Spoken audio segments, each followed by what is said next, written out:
When you're presented with a big opportunity of being able to invest in a home, in real estate, in the stock market, cryptocurrencies, even in your own education, that's an investment in yourself.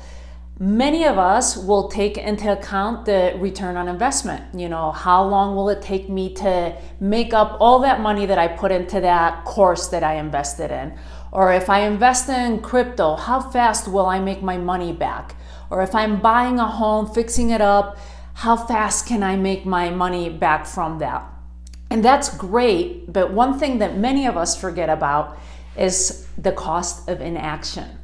So if you're the type of person that's thinking to yourself, you're thinking through all the pros, the cons, should I do it? You wait until the last moment, you stay up sleepless nights, you're in this analysis paralysis, it's hard for you to make decisions.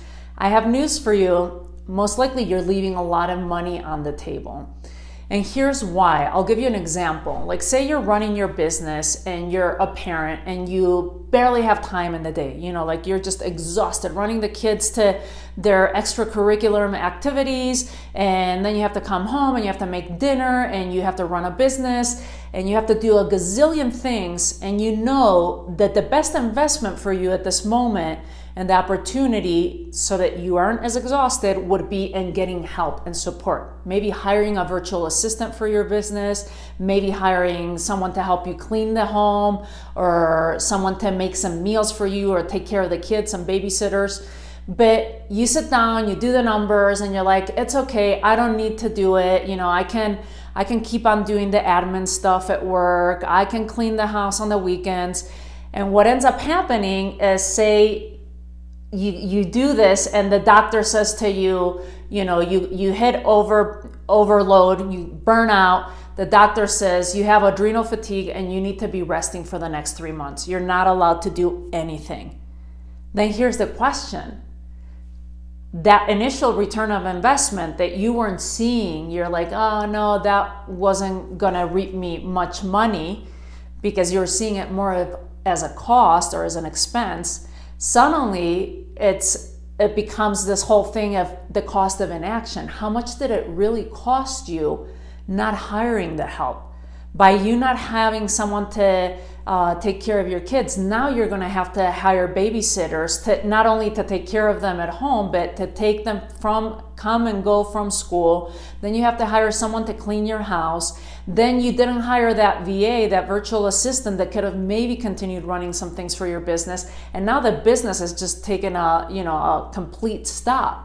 So what's the cost of that? That could be thousands and thousands of dollars more, and even more the energetics and the headache, the frustration that now you're 3 months unavailable to do work.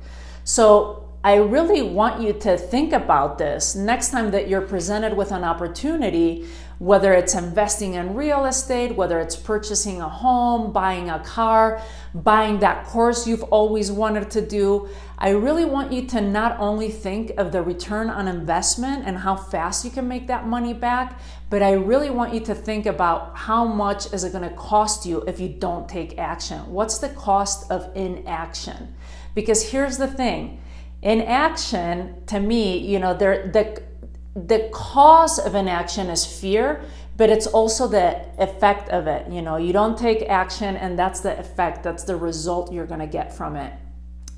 And I think it's better to take some sort of action, to make a decision, than not take any action, because you can always course correct. You can always fix it. You can always change, make a different decision. Like my mentor, Louise Hay, used to say, if it's the wrong decision, you can always make a different decision. So instead of beating yourself up like, oh, I did the wrong thing, I shouldn't have done that, just praise yourself for saying, I took action, I believed in it, and now I have to course correct with it.